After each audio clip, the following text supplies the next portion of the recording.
मीठे बच्चे हरेक के सिर पर अनेक जन्मों के विकर्मों का बोझ है। हरेक के सिर पर अनेक जन्मों के विकर्मों का, पाप कर्मों का बोझ है।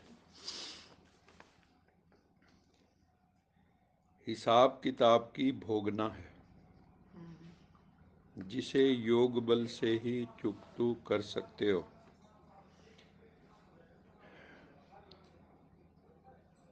मीठे बच्चे हरेक के सिर पर अनेक जन्मों के विकर्मों का बोझ है।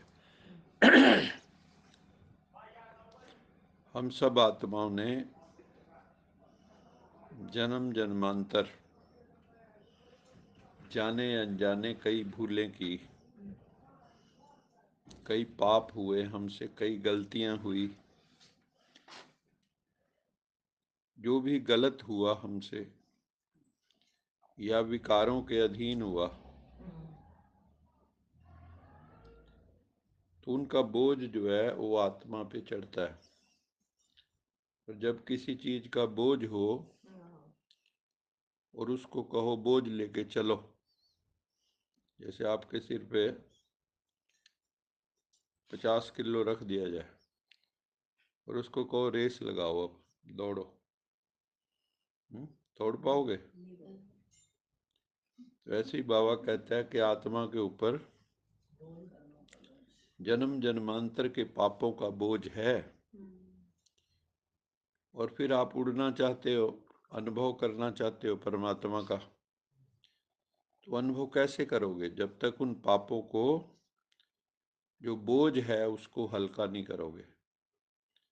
और उन पापों का बोझ, गलतियों का बोझ, भूलों का बोझ कैसे समाप्त होगा?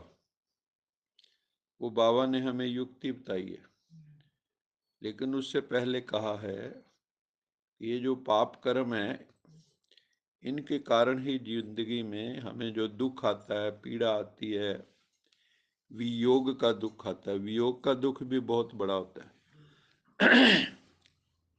संजोग विजोग दोए कार चलावे, लेखे आवे पाग, गुरबाणी कहती है। संयोग और वियोग दोनों है। आपके घर संतान हुई, खुशियां मनाई, अचानक वियोग हुआ तो दुख हुआ, पीड़ा हुई।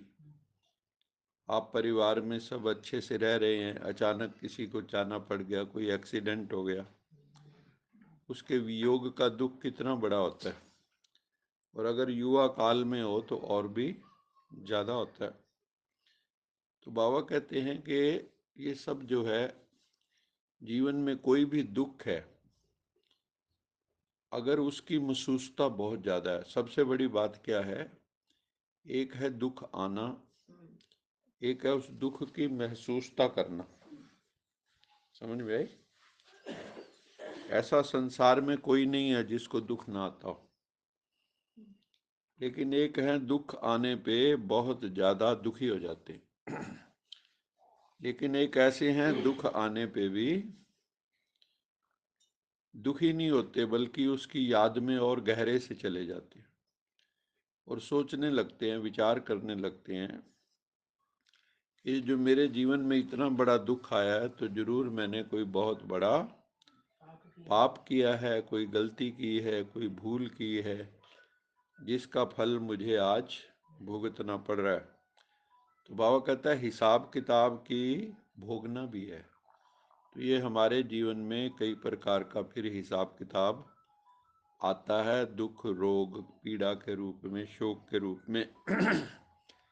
अब बाबा कहता है भी मैं तुम्हें युक्ति बताता हूँ इस बोझ से मुक्त होने की। वो है कि मेरे साथ योग लगाओ। और किसी भी आत्मा के साथ योग लगाने से आपके पाप भस्म नहीं होंगे। एक परमात्मा निराकार ज्योतिर्मय ज्योतिर्लिंगम शिव, जिसको राम भी पूज रहे हैं, कृष्ण भी पूज रहे हैं, सब पूजा कर रहे हैं, देवी देवता बड़े बड़े भी, ब्रह्मा भी जिनको पूज रहे हैं, तो उस एक निराकार परमात्मा को याद करो। शंकर भी जिनको पूज रहे हैं, उस एक परम पिता परमात्मा को याद कर उसी से बुद्धि योग लगा। तो बाबा कहते हैं मैं गारंटी करता हूँ कि तुम उन पापों से मुक्त हो जाओगे, छूट जाओगे। इसलिए सारा भक्ति मार्ग में एक ही चीज है। जितने गुरु गुसाई हैं, सब जो नाम देते हैं, मंत्र देते हैं, वो एक ही होता है कि उसका सिमरन कर, उस परमात्मा का सिमरन कर। और जो भी नाम के शब्द होते हैं वो सारे परमात्मा के ही गुण होते हैं। एक्चुअली परमात्मा के गुणों को ही नाम के रूप में दे दिया जाता है। ज़्यादा कोई ये कह देते हैं कि सोहंग कर लो, कोई कहते हैं ओम जप लो, कोई कहते हैं ज्योत निरंजन जप लो, कोई कहते हैं शब्द स्वरूपी राम जप लो।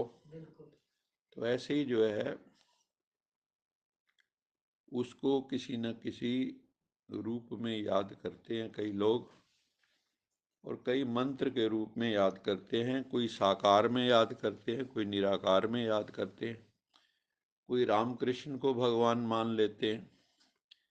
देवी देवताओं को, मैंने सूक्ष्म देवी देवताओं को, ब्रह्मा विष्णु महेश को देवी देवता मान लेते हैं। ब्रह्मा की पूजा करने वाले दुनिया में विरले होते हैं, लेकिन विष्णु और शंकर की पूजा करने वाले बहुत हैं।